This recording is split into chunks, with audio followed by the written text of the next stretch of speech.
عبادہ بن صامت فرماتے ہیں کہ میں نے رسول اللہ صلی اللہ علیہ وسلم کو فرماتے ہوئے سنا، خمس صلوات کتبہن اللہ علی العباد، اللہ تعالیٰ نے اپنے بندوں پر 5 نمازیں فرض فرمائی ہیں، فمن جاء بہن لم یضیع منہن شیئا استخفافا بحقہن،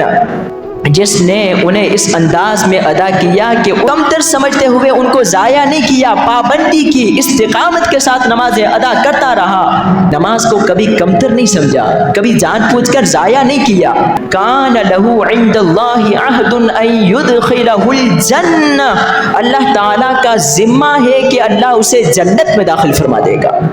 اللہ کا ذمہ ہے۔